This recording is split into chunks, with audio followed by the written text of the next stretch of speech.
So welcome and thank you for picking my presentation. I'm Gleb Bahmutov, and I'll tell you how playing Wordle, the web version, actually teaches you something about web UI testing. Before I start, I want to bring your attention that we are in very dangerous times. The climate is literally like a train crashing, and if we don't change our ways immediately, it's going to be bad for us and really bad for our children. And I'm an optimist, so I suggest that we can change our life, we can join an organization, and we can change our course. And there are lots of organizations in every city, every country that through collective action actually make things better. Okay, so here's how my day starts. It's not how it starts physically, but at 3:01 every night I get an email that looks like this. This is a Wordle board, and the only thing that's actually revealed is one letter of the solution. All right, so in this case, the last letter of today's Wordle was Y. So I get this email every night, and then I play the game of Wordle. If you never played, you have to guess a word that consists of 5 letters. And at first, you have no idea what that word is, but every time you make a guess, for example, the top first guess was clamp, the game tells you that in the middle, A was correct letter.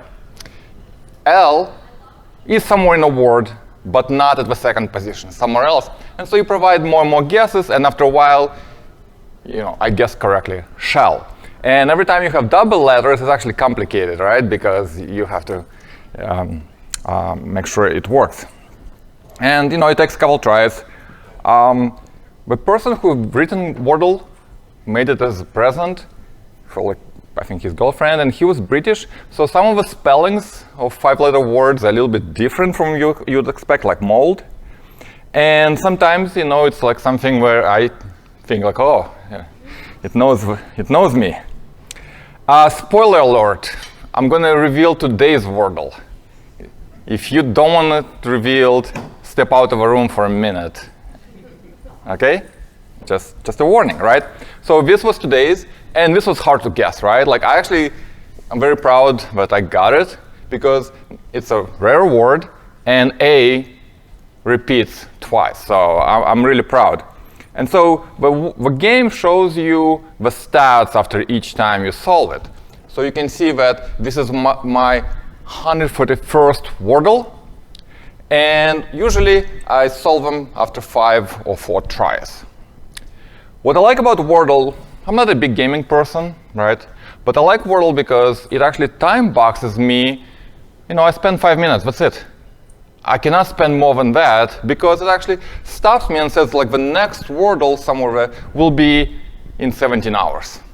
So you cannot go crazy. It's a game that actually limits how much of your time it takes. So I'm really good. Sometimes, if I cannot guess the word after a couple of attempts, and I was like, oh, I'm running out of attempts, I go to my GitHub repo, Cypress Wordle, and I can trigger the workflow when I can ask for more hints. So the same workflow that sends me an email every night, I can trigger it myself, and I can say, give me 1 letter, 2 letters, like randomly somewhere. 4 letters, right? If I'm really struggling. If you want to subscribe, I can send you a hint every night as well. It's only $1 per month, right? So I'll give you 10% discounts if you sign up today. Okay, and never mind.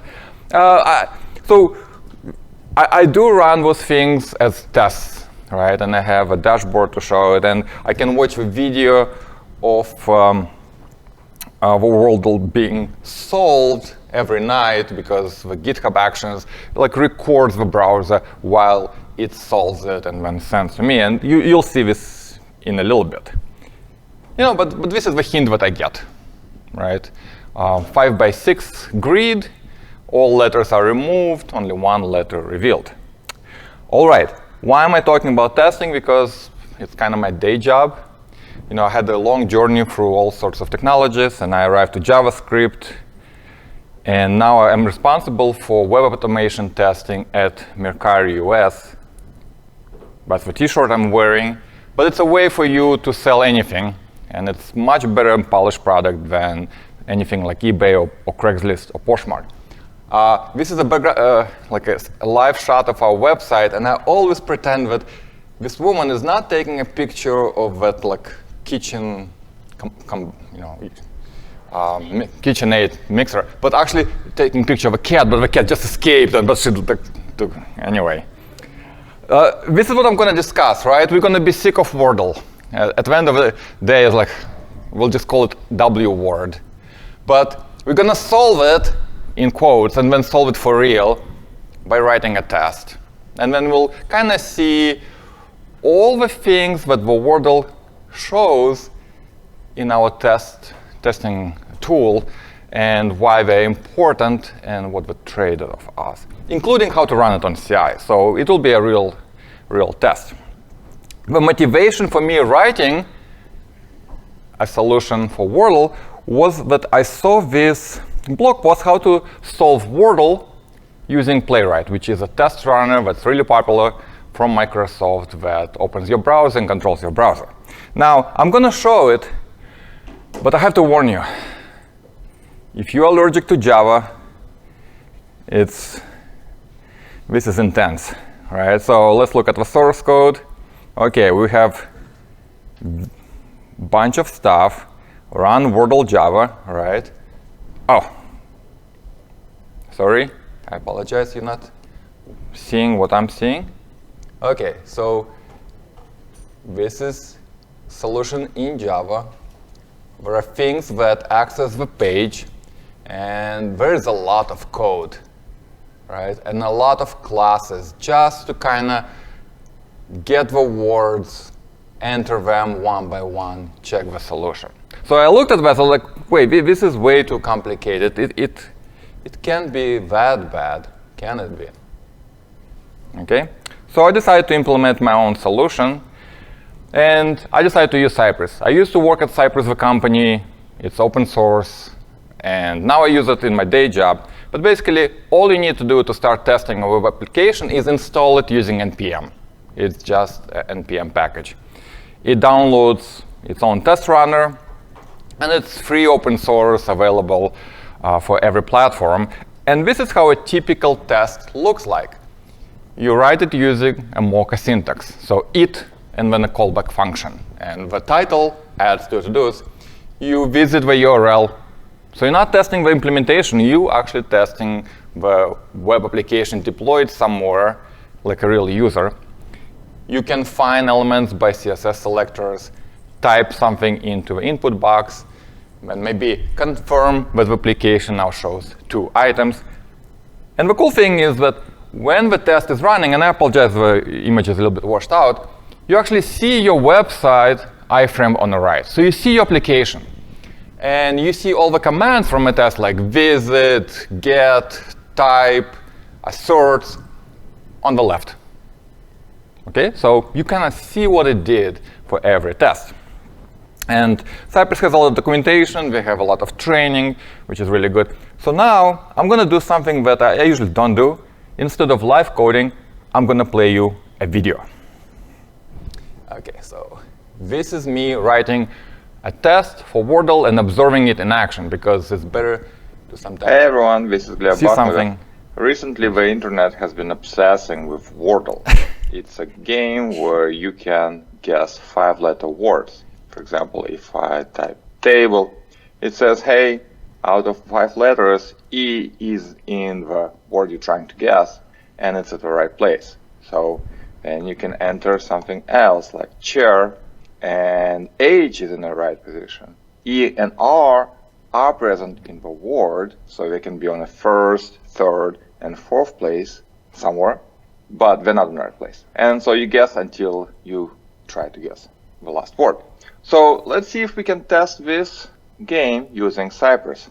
I will create a new folder, and I'll put the rep online. I'll initialize it. I'll install Cypress in Prettier. Starting from scratch. Install or copy. Pretty impressive. JSON file. And I will bootstrap or scaffold a new Cypress project, and I just need a bare minimum, just spec file. Okay, let's start writing a test. So first things, I will put the base URL into my Cypress JSON file. Okay, and let's look at the spec file. Okay, let's give it a name, Wordle, and let's say it loads. And we will visit the base URL, open Cypress.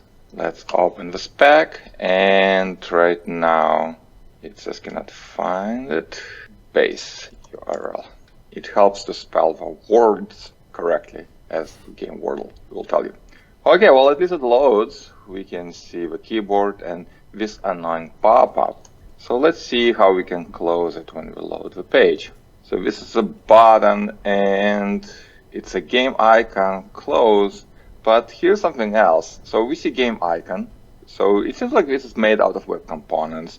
So it means bunch of shadow roots, which we can deal with Cypress, but we can specify if a querying command like scikget should cross the shadow boundary, or we can specify include shadow DOM in our Cypress JS, so we can easily, for every command, just say, just find it. Doesn't care if you're going to a shadow root, or to another shadow root. Okay, so what was that again? It was, let me open it again, reload. Sometimes the debug protocol breaks a little bit, so you have to reopen the dev tools. Okay, so this is this game icon close attribute. So scikget game icon close, no space here, attribute, and let's click on it. Ooh, it found somehow two icon close. So maybe there's another model dialog, right, that has the same thing. So in addition to saying get me all elements of the selected, just add visible, which is a jQuery part, and it will just give you a single button, and you click on that. When I hover, it shows how the application looked at that step. So now we can play the game. We have to type. So we're gonna just type on the window, right? Because these inputs are not, text area or input type text. So here's what we can do: sci window, trigger, and key down, for example. Does it do anything? Okay. Well, it seems like we did trigger something. We get an error. Let's print it to the console. Okay. Pretty print application code. Yes. So application is listening to key down. That's how it gets my input keys. And it takes from A the key and then converts to lowercase. Okay. So let's say we're trying to print something like A. Look at that. It works. We can send events to this application by triggering key down. So if we have something like word like hello, which is 5 letters, we can take word, split it, and for each letter, get a window and trigger the event. That's this. Perfect. And let's say after that, we'll trigger enter. Well, look at that. It actually verifies the word. Nice. So the only other thing that is kind of unclear to me, how does it know the words that we entered already? How does it know? How does it get the correct word? So let's look at what it stores. Okay, so we have nothing here. What about cookies? Google Analytics. But there is in local storage a game state object, and it looks like it has everything, right? Like, for example, the game is in progress, right? Oh, whew. There is also a solution. Okay, so let's do the following. After we visit the page, visit yields the window. So we can say it's local storage, and the name of that property was game state. Okay, so let's grab it. Okay, so it grabbed the state, and let's look at what it gives us. Okay, so it seems like the local storage has game state, and the game state actually is a string, so we can convert it to actual object by invoking, actually not invoking, then JSON parse. Okay, and inside that object we have the solution property. Okay, so from inside that parsed object there is solution.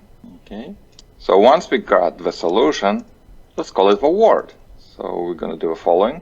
We're not going to do this, but we will do the following. So we went to local storage, parse the game state, grab a property solution, that gives us the word, and we entered that word letter by letter. And look at this, it was a genius move. So I hope this video taught you how to test Wordle, including how to query elements across shadow boundaries, how to simulate key presses, right, by triggering events on a window to feed those words or those letters to a game, and then finish the game by looking up the solution.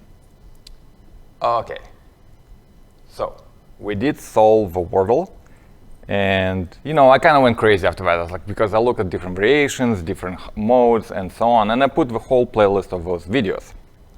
And just to remind you what we've done, we've written a test that is only a test in a spec where we visited that base URL somewhere. We grabbed from local storage the solution word, and we entered it one by one into the window object. OK, so by the show of hands, who thinks it's a genius move? That's how you test it, right? OK, so it's not ideal, but it works, right? It's a full test. It just doesn't look at feedback, but it goes to a real website, it enters real word, and it checks that it solves it. And to me, every time there is a discussion about what testing tools or types of tests, or how much time do we spend testing, or who should be doing testing, it's all about trade-offs. And people usually don't discuss the trade-offs between testing tools, types of tests, amount of time spent testing, I would say fairly. They usually have a favorite tool, and that's what they use, and they scream at everyone else, almost like a sports team, right? And let's talk about trade-offs, right? So from the video you've just seen, right, the first solution, Cypress as a test running tool for testing the application has constant pros, just like every other tool. For pros, npm install, you get it, right? You can access local storage, you can access the DOM, it's real browser, so I would say it's a pro. Every time you hover over a command, it shows how the application looks. So time traveling debugging, I think it's a huge pro. Also, you've seen like videos from CI, right? Like it takes a video of a test run, it captures screenshots and so on. So I'd say these are benefits of this tool, but it obviously has some negatives. So what, like shadow DOM, I had to think about how to access the shadow DOM boundary. By the way, the Wordle, the original version that I'm testing, was purchased by New York Times. They paid, I think, $1 million for it. So next time you're writing a little game, think about it, maybe, right? Anyway, they removed all that shadow DOM nonsense. Now it's a much simpler website, and it's easier to test. But shadow DOM is a problem for Cypress a little bit. Now, you can only program using JavaScript or TypeScript in Cypress, because the test runs in the browser. And the only language that works in the browser is JavaScript, right? But if you want to code your test in, I don't know, C#, Java, Python, this is probably not the best thing. At the same time, I would put it on a pro. The only language that you can use is JavaScript. You're fooling yourself if you think Java gives you the same experience in the browser, especially when you debug something and you try to iterate and understand why it's not working. OK, so these are current pros, right? But I think most of you are thinking that the way I solved it is not a real solution. OK, so let's move on. The way to solve it is to be like a user, right? Game shows you feedback. The letter is at correct position, the letter is present, or the letter is absent. So what we have to do, we have to actually look back after we enter a word and use that as a feedback and iterate and try another word and so on, like a real user. And then we'll solve it for real. OK. So the algorithm is very easy, right? Take all 5-letter words, pick one of them, and you can use multiple approaches, doesn't really matter. Maybe just random sample. Enter it, look at feedback. If all 5 letters are green, boom, you solved it. Otherwise, filter the list and try entering the word again. OK. So here's how it looks. Imagine you have a word list, and let's skip it, right? So you visit a page, you grab a word list somehow, and I'll show how I get it. You close the initial pop-up, and you check that word. That would be like your test. You can sample the word, right? Like pick a random word from that list, enter it. So you have a utility function that enters what I've done, right? Split the word into characters and trigger one by one. Then the game will show you feedback, and that's where you have to look at attribute that the game shows and sets, like the color. And you can analyze it and say, OK, if the letter is absent, I can filter out all the words that have that letter, right? If the letter is present, then I can filter all the words that don't have that letter. And if the letter is correct, then I can do more filtering. You have to be careful about letters that repeat, right? And you have to think about the order. But after that, you can say, OK, so how many letters were correct? And if it's 5, you're done. So you kind of look back at the page to analyze it. And if you're not done, you just call yourself again with that filtered word list. So you repeat it. So this is how it looks again, right? You enter one, enter the second, and you keep filtering the list. Epoxy. Perfect. And this is the screenshot of the left side of Cypress, what is called command log, that shows all the commands. You can output your own messages. And it shows that we started with 2,300 words. We entered Hinge. And then once we got that feedback, boom, our list is now only almost 500, and then 5, 2, and then we had 50-50 chance, and we are 1. And you can make this kind of filtering more advanced by using different strategies for picking the word. So for example, in better versions, I'm trying to balance and pick the word that really separates the sets into 2 and eliminates the most amount of choices. But so what do we have now, right? So we have this original list of cons and pros for our tests. And writing recursive algorithm is always hard, right? It's easy to mess up. It's easy to not kind of foresee things. It's not as like, OK, you have to have stop condition or call yourself. Right? You have to make sure that your algorithm is correct. We had to write recursive algorithm. You know why? Because we don't know the solution yet.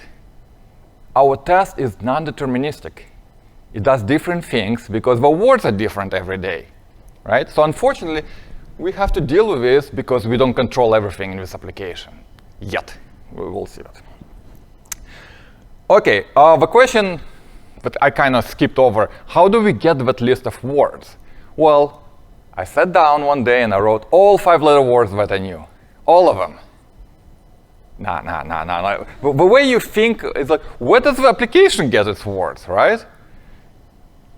That British, kind of list of words.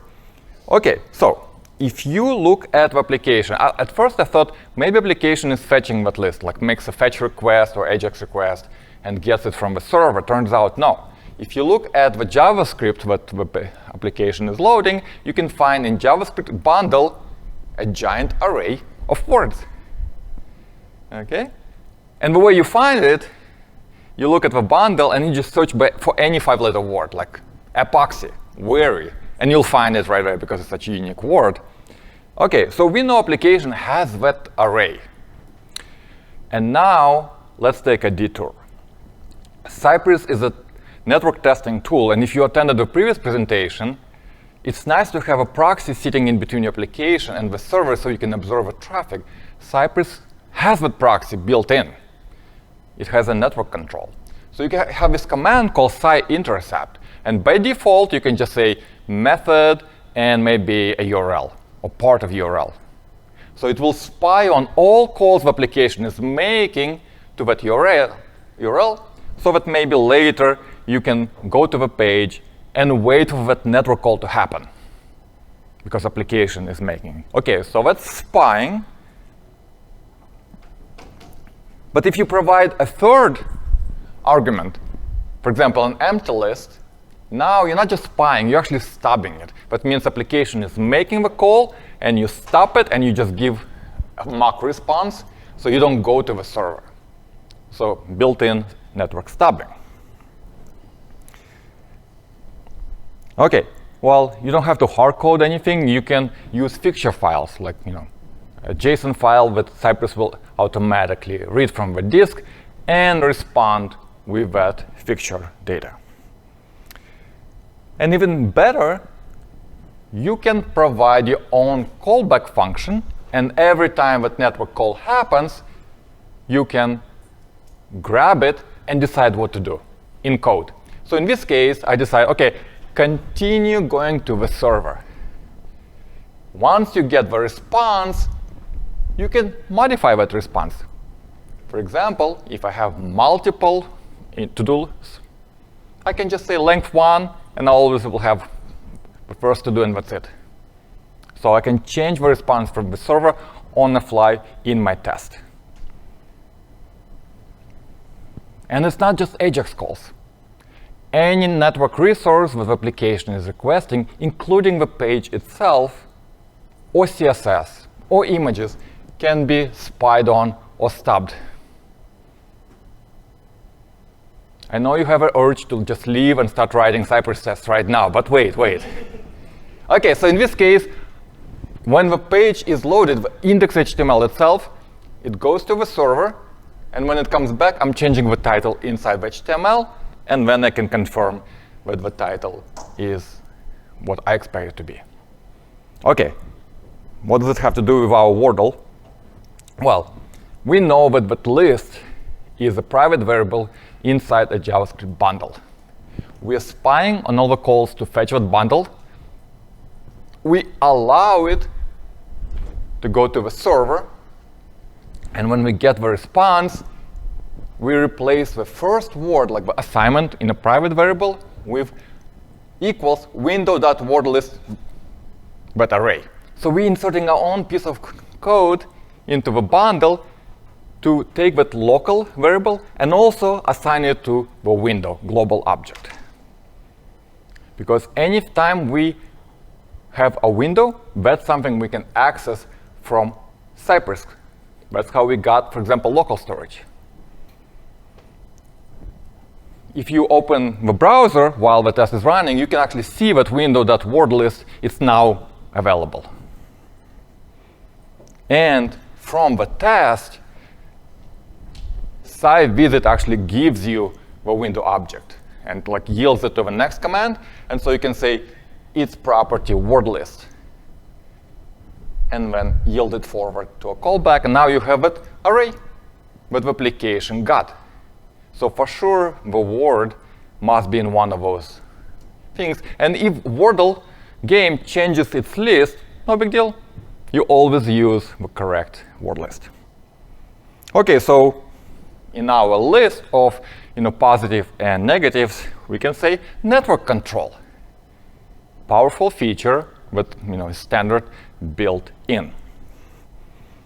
OK, so we still don't know the word.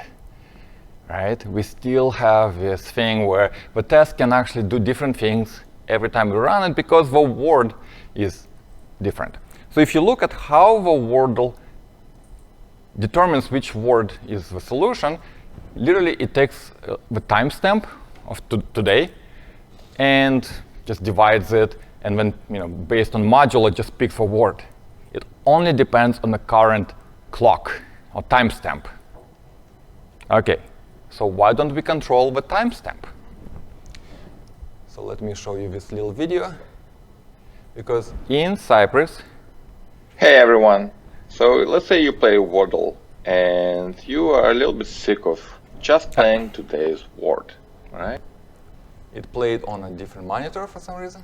Hey everyone. OK. So let's say you play Wordle and you are a little bit sick of just playing today's It's a very short video. word, right? The beauty of this game is that it only allows you one word per day, and you have to wait 24 hours for the next word to come out as it tells you. So what if you were to play yesterday's or tomorrow's Wordle today? Well, luckily it's possible. I looked at how Wordle worked to guess, and it just is based off today's date. Okay, there is nothing to it. So if we can control the today's date before we visit the page, we're good to go. So why don't we use cyclock, which allows you to set the current date on the page. So in this case, we'll say date, UTC, so it's unambiguous, today's 22. And you have to be careful because the month starts with 0 while the day starts with 1. So January, and let's say today's 19th. Okay, and let's see what happens. And here's what happens. The page uses JavaScript animations. So without the clocks, right, cyclock actually freezes all the timers. Without that, the page is frozen. It kind of works, but not really, right? So we have to enable the clocks after we set the date. Well, there are a couple of ways to do that. The easiest one is to list explicitly all the timer functions we want to override. In this case, we are only interested in freezing the date and leaving all like set timeout, set interval as is. As you can see now, the page is working, right? And what is the word that it gives us?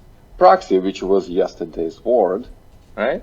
So let's see what the previous word was. So I'm going to pause it, but you get the idea, right? I can set the date and explicitly control the clock, and it will always repeat itself, because now this becomes deterministic. So this is nice. We can play every word, for a month, and each create a separate test, and it looks nice. So I'm going to now put under my network control, it's a little bit hard to see here, but the clock control, right? Getting rid of non-deterministic clock, durations, and so on. Finally, the last piece of a puzzle, I need to send me an email. So once the game is over, I can find each tile and set the text to an empty string. I'm removing all the letters so I don't see everything. And then I can reveal just one letter randomly out of 5, again, by going back and setting the text. And then I can take a screenshot of the board. So Cypress has a built-in screenshot, and it will be saved as solved PNG, which then I can pass to the code that's not running in a browser. So I cannot send an email straight from the browser because of security restrictions. My test is running in a browser, but I need Node. In Node, I can send emails easily. So Cypress has a mechanism to call code in Node from the code in a browser. And then I can write anything to send the email. For example, like use sendGrid, where I take the PNG file, encode it, and send it, including HTML and plain text. And this is the email that it sends, and this is what I receive. OK, so that's good. I can also send emails with partially revealed thing. I apologize again for cutting off, but it says Node.js in plugins file. So we have a way of running both Node code and code in the browser. Well, after a while, people came out with alternatives to Wordle because everyone was bored. COVID. So people recreated Wordle with different topics and different technologies. And I was thinking, how do I use my solution to play every version of Wordle? Because each implementation uses its own selectors, its own components, its own data attributes, and its own ways of actually rendering things. So if you think about the tests, it's the algorithm and actual particular implementation, how to access particular letter, how to check the solution, and so on. So you want to abstract that, right? And this is what is commonly known as page objects, right? So you want to separate page object that access particular implementation from the actual test that follows, kind of general algorithm. So in this case, I have solve, which is my algorithm, and playing from pages a particular implementation. So for example, I can say solve and give my algorithm as a function. And this is how, for example, the view Wordle is solved exactly the same way. You have a word list, you enter the word, you check the response, and you filter the word, and you iterate, and you iterate. Okay? So again, kind of same structure, but now everything that is page-specific is abstracted into the page object. So for example, I'm asking page object, can you please enter this word for me in this particular page implementation? And then get me the feedback. And I'll update my word list, and I'll continue with the next word. And the implementations, depend on particular, application code. So for example, in this case, this particular thing, it doesn't react to, for example, key down, but key up. Well, they implement this way, for example. And if I collect which letter was present, absent, and so on, slightly different attributes, slightly different selectors. If I look back at New York Times Wordle, again, using different selectors for each letter and so on. So my previous feature, right, like separating node code and thinking which code runs in the browser, I would say you have to think about it. It's becoming a hassle. But ability to write any kind of JavaScript and refactor it and maybe abstract and create maybe a page object layer, I think it's a pro. And finally, continuous integration service, extremely important from day one. So here's how my CI file looks like. I have a couple of inputs, and this is what I enter if I manually trigger the workflow on CI. Maybe the email, where I want to send the hint, and maybe how many letters to reveal. And also, by default, it runs at 7 o'clock UTC, which is 3 o'clock in Boston, and that's how I get the email.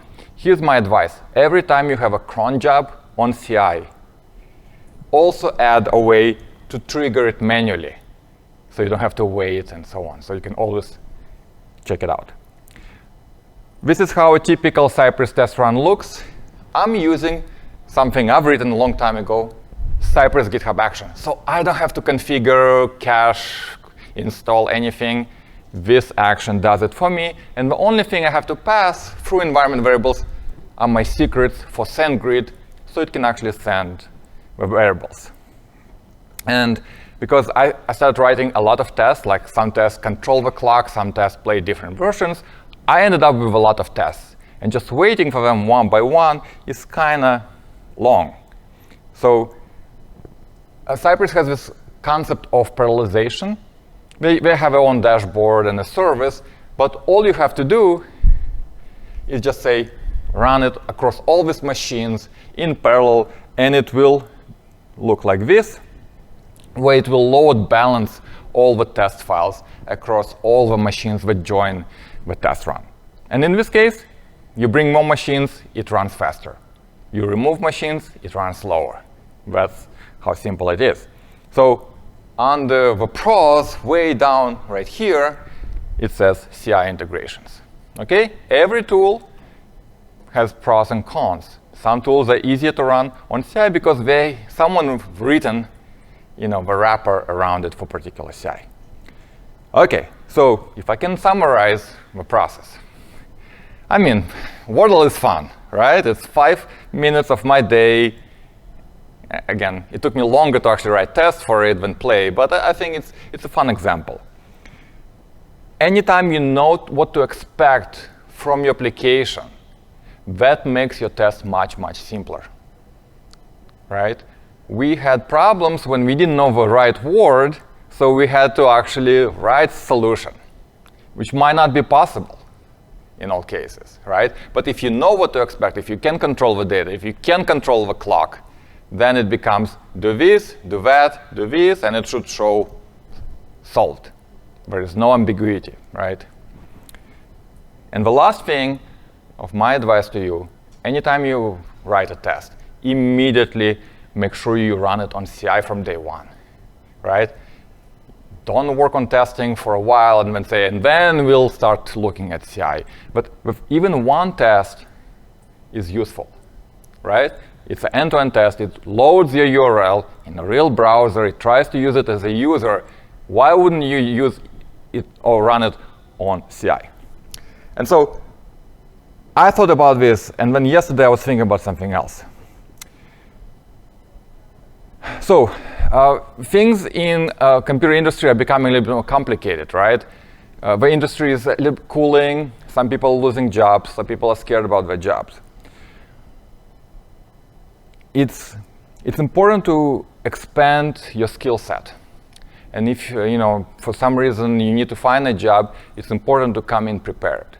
When we interview people for automation group, we say, okay, this is the list of topics that you should be familiar with. Do you know this? And we discuss each one. You don't have to know all of it, right? It's just the list of skills we're looking at and list of skills we use, right? So it's pretty long skill set. But if you look at all the things I've done to actually implement the test for Wordle, it covers like 75% of its skill set. Taking a game and using it as a demo project to show your testing skills is absolutely like shortcut, right? First of all, it's fun. If you enjoy the game, testing it is also fun, right? And it's an excellent open source example that later you can come in and show this is an example project. It's no longer this to-do MVC or hello world. And you can show it because it's something you can do as open source project and not something private from your previous job, right, that you cannot share. And if you ask me, if you come in and say, and we talk about testing and you say, I have this Wordle project, do you want to talk about it? Oh, how do you know the word? Can you control the clock? Do you run it on CI? And you show me, we skip the whole hands-on exercise because you just showed that you can do it. So to me, taking a game as an example of your work is absolutely like baller move and a shortcut, potentially during the interview. And this is my opinion. Thank you so much. The slides are online. If you want to learn more about Cypress, there are links. Any questions?